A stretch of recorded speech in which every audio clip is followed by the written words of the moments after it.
કેમ છો વિદ્યાર્થી મિત્રો? આજે ધોરણ 12 સાયન્સ ગણિત એમાં આપણે ત્રિપરિમાણીય ભૂમિતિ ચેપ્ટર 11 એના અમુક મુદ્દાઓની ચર્ચા કરીશું. બોર્ડની અંદર ટોટલ 8 માર્કનું ચેપ્ટર છે. એમાં 3 MCQ આવશે અને 3 માર્કનો એક દાખલો આવશે. જ્યારે 2 માર્કના દાખલા 2 આવશે, એક ઓપ્શનમાં આવશે. આમ જોવા જઈએ તો ટોટલ 10 માર્કનું ચેપ્ટર થશે. બહુ નાનું ચેપ્ટર છે અને મોસ્ટ IMP દાખલા આની અંદર તમને મળી રહેશે. જો અગત્યના પ્રશ્નોનું સ્ક્રીનશોટ તમે લઈ લો, એમાં મોસ્ટ IMP 11.2 અને સ્વાધ્યાય 11 એમાંથી એક દાખલો 3 માર્ક અને 2 માર્કમાં આવશે જ. કઈ રીતનો આવશે એ પણ આપણે હમણાં વિડીયોમાં જોઈ લઈએ અને એકાદ દાખલો આપણે ગણી પણ લઈએ તો તમને ખ્યાલ આવી જાય. સૌ પ્રથમ પહેલાં દાખલો શરૂ કરીએ પહેલાં એના સૂત્રો જોઈ લઈએ. આના મેઇન વસ્તુ આવશે. સૌ પ્રથમ તમને રેખા પર બિંદુ આપેલું હોય, બિંદુ આપ્યું હશે અને એને સમાંતર સદિશ આપેલો હોય. સમાંતર સદિશ રેખા પરનું બિંદુ હોય અને એને સમાંતર સદિશ બી બાર હોય તો એ રેખાનું સમીકરણ આર બાર બરાબર એ બાર પ્લસ લેમ્બડા બી બાર, જ્યાં લેમ્બડા બિલોંગ્સ ટુ આર. આને આપણે સદિશ સમીકરણ કહીશું. અમુક વાર તમને એવું કહેશે કે કાર્તેજીય સમીકરણ શોધો. રેખા પરનું બિંદુ હોય અને એનો સમાંતર સદિશ હોય અને એનું કાર્તેજીય સમીકરણ x minus y minus z minus અંશમાં જે બિંદુ આપ્યું હોય એ મૂકીશું આપણે ABC અને છેદમાં રેખાને જે સમાંતર સદિશ આપ્યો હોય એ મૂકીશું. એટલે રેખા પરનું બિંદુ અને એને સમાંતર સદિશ આપેલો હોય તો એનું આ સૂત્ર થયું. નેક્સ્ટ સૂત્ર, કોઈ રેખા પર તમને 2 બિંદુ આપેલા છે, એ x1 y1 z1, બી x2 y2 z2, x2 y2 અને z2. તો આ બંને બિંદુને જોડતો જે રેખાખંડ આવશે એની દિક કોસાઇન શોધો. એની દિક cosine x2 minus x1 upon AB અલ્પવિરામ y2 minus y1 upon AB અને z2 minus z1 upon AB. તો આ રેખાની દિક કોસાઇન શોધવાનું સૂત્ર થયું. નેક્સ્ટ સૂત્રો જોઈએ. હજુ ધારો કે તમને 2 બિંદુ આપેલા હોય. એક રેખા છે આર બાર બરાબર એ બાર પ્લસ B1 L બાર. બીજી રેખા છે આર બાર બરાબર, આને A1 કહીએ આને A2 કહીએ અલગ કરવા માટે, B2 અને લેમ્બડા, જ્યાં લેમ્બડા બિલોંગ્સ ટુ આર. તો બંને રેખા વચ્ચેનો ખૂણો શોધો. તો 2 રેખા વચ્ચેનો ખૂણો શોધવાનું સૂત્ર મોસ્ટ IMP 1 માર્કનો MCQ બોર્ડ અથવા ગુજકેટમાં હશે જ આવો. કોસ થીટા બરાબર મોડમાં B1 into B2 upon mode B1 into B2. આ થશે 2 રેખા વચ્ચેનો ખૂણો શોધવાનું સૂત્ર.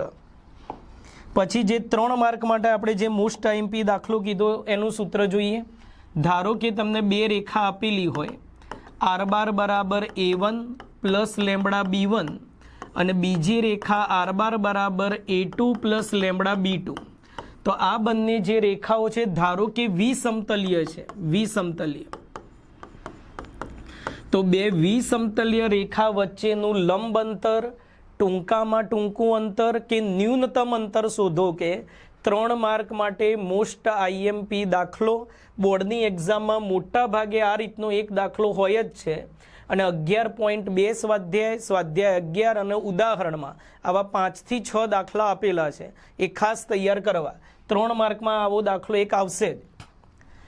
લંબ અંતરનું સૂત્ર જોઈએ. એનું ખાલી સૂત્રમાં કિંમતો જ મૂકવાની આવશે. મોડમાં A2 minus A1 dot B1 cross B2 upon B1 cross B2 નો મોડ.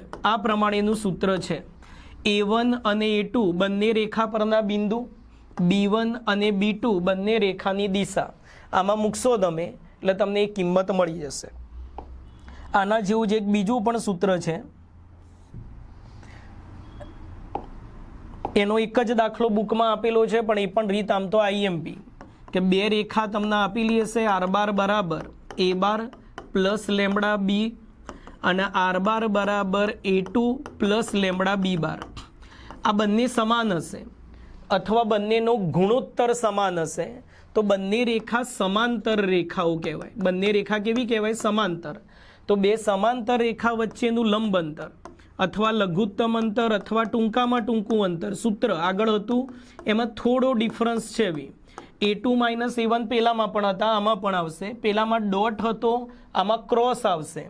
પેલામાં બે દિશા અલગ હતી એટલે b1 ક્રોસ b2 કર્યા હતા, આમાં બંને સેમ આવશે અથવા ગુણોત્તર સેમ હશે એટલે b બાર અપોન મોડ b બાર.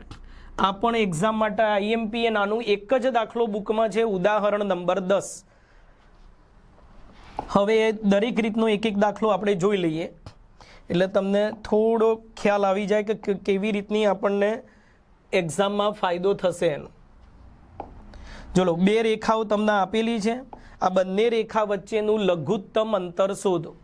તો બંને રેખાના કાર્તેજીય સ્વરૂપ છે. તો બંને રેખા પરના બિંદુ અને બંને રેખાની દિશા આપણે લખી કાઢીએ. પહેલી રેખા પરનું બિંદુ a1 કેવી રીતે લખીશું? તો કાર્તેજીય સમીકરણમાં અંશમાં જે XYZ જોડે હોય એમાંથી બિંદુ મળશે. ચિહ્ન બદલીને લખીશું. જો એક્સની જોડે 1+ છે તો એમાં આવશે 1 - વાયમાં પણ 1+ છે, ઝેડમાં પણ 1+ છે. રેખાની દિશા b2 કેવી રીતે લખીશું? છેદમાંથી મળશે 7 - 6 1. બીજી રેખા પરનું બિંદુ a2 3 5 7 એમાં ત્રણેય માઇનસ છે એટલે પ્લસ થઈ જશે અને એની દિશા b2 1 - 2 અને 1. એટલે રેખા પરના બિંદુ અને રેખાની દિશાઓ તમને મળી ગઈ. હવે આપણી જોડે જે સૂત્ર હતું લઘુત્તમ અંતરનું એના માટે પહેલાં જોઈશે a2 - a1. a2 માંથી a1 માઇનસ કરો. 3 - +1 એટલે 4, 5 - +1 6, 7 - +1 એટલે 8. પછી શોધીશું b1 ક્રોસ b2. ક્રોસ એટલે આપણે જોઈ ચૂક્યા છીએ આગળ નિશ્ચાયક. પહેલી હાર ijk, બીજી હાર b1 7 - 6 1 -2 અને 1. ત્રિહાર નિશ્ચાયકનું વિસ્તરણ કરો. અગ્ર વિકર્ણ -6, સૂત્રનો માઇનસ, પ્રતિ વિકર્ણ -+2. પ્લસ જે છે માઇનસ જે થશે અગ્ર વિકર્ણ 7, પ્રતિ વિકર્ણ 1. પ્લસ કે જોડે અગ્ર વિકર્ણ -14, સૂત્રનો માઇનસ, પ્રતિ વિકર્ણ પ્લસ 6. એટલે આ થશે -4, 7 - 1 6 એટલે -6 અને -14 + 6 -8. આ તમને મળી ગયું b1 ક્રોસ b2. હવે પેલું સૂત્ર લઘુત્તમ અંતરનું મોડમાં a2 - a1 dot b1 cross b2 upon b1 cross b2 નો મોડ. b1 ક્રોસ b2 નો મોડ થશે b1 ક્રોસ b2 નો મોડ. સૂત્ર સીધું લખી, આ રૂટ એક્સ્ટ્રા થઈ ગયું છે.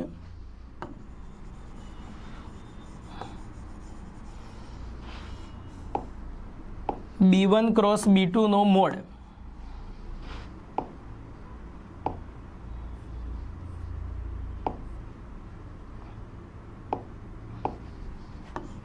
છેદમાં થશે b1 ક્રોસ b2 નો મોડ. કિંમતો મૂકી દો આમાં. a2 - a1 હતા આપણી જોડે 4 6 8 ડોટ b1 ક્રોસ b2 -4 -6 -8 છેદમાં એનો મોડ વર્ગ કરી સરવાળો. 4નો વર્ગ 16, 6નો વર્ગ 36, 8નો વર્ગ 64. ઉપર ડોટ પ્રોડક્ટ થશે 4 × 4 16, 6 × 6 36, 8 × 8 64. બાકી સરવાળા બાદ બાકી તમે કરશો એટલે આનું મૂલ્ય તમને મળી જશે. બોર્ડની એક્ઝામ માટે મોસ્ટ IMP રીત છે. ચલો નેક્સ્ટ જોઈએ. જે આપણે ઉદાહરણ 10 કીધું હતું એ છે કે બે સમાંતર રેખા વચ્ચેનું અંતર શોધો. બે સમાંતર રેખા વચ્ચેનું અંતર જો બંનેની દિશા જુઓ એટલે ખ્યાલ આવી જશે. 2 3 6 2 3 અને 6 બંને રેખાની દિશા આમાં સમાન હોય અથવા બંનેનો ગુણોત્તર સમાન હોય તો એના આપણે સમાંતર રેખા કહીશું. તો બે સમાંતર રેખા વચ્ચેનું અંતર એનું સૂત્ર મોડમાં a2 - a1 ક્રોસ b બાર અપોન થશે મોડ b બાર. મોડ b બાર. ચલો આ કયા સ્વરૂપ કહેવાય? રેખાના સદિશ સ્વરૂપ ijk વાળા. પહેલી રેખામાંથી રેખા પરનું બિંદુ મળશે 1 2 -4. 1 2 -4, એની દિશા બી બાર 2 3 6, બીજી રેખા પરનું બિંદુ A2 એ થશે 3 3 -5, અને એની દિશા પણ જો 2 3 અને 6. અંશ શોધી નાખીએ આપણે. A2 - A1 ક્રોસ બી બાર. ક્રોસ એટલે નિશ્ચાયક, જેમાં પ્રથમ હાર I J K, બીજી હાર A2 - A1. A2 માંથી A1 માઇનસ કરો. 3 - 1 2, 3 - 2 1, -5 +4 એટલે -1. બી બાર તમારી જોડે છે જ. ત્રિહાર નિશ્ચાયકનું વિસ્તરણ કરશો એટલે આનું મૂલ્ય તમને મળી જશે, અને એ આમાં મૂકીશું આપણે મૂલ્ય, એટલે તમને આનો આન્સર પણ મળી જશે. એટલે આવો એક જ દાખલો છે, પણ આ પણ બોર્ડ માટે આપણે IMP કહી શકીએ. એટલે આ રીતના આપણી જોડે IMP દાખલાઓનું જે તમને આગળ લિસ્ટ આપ્યું, વિસમતલીય રેખા વચ્ચેનું લઘુત્તમ અંતર એ મોસ્ટ IMP છે, એટલે એની પર ખાસ ફોકસ કરું. બાકીના વિડીયો પાછળ જે વિડીયો છે એમાં ગીતાનો જે સાર છે એ તમે તમારા જીવનમાં ઉતારો, અને થોડો તમને ફાયદો થશે. એટલે આગળ એ રીતે વધીશું આપણે.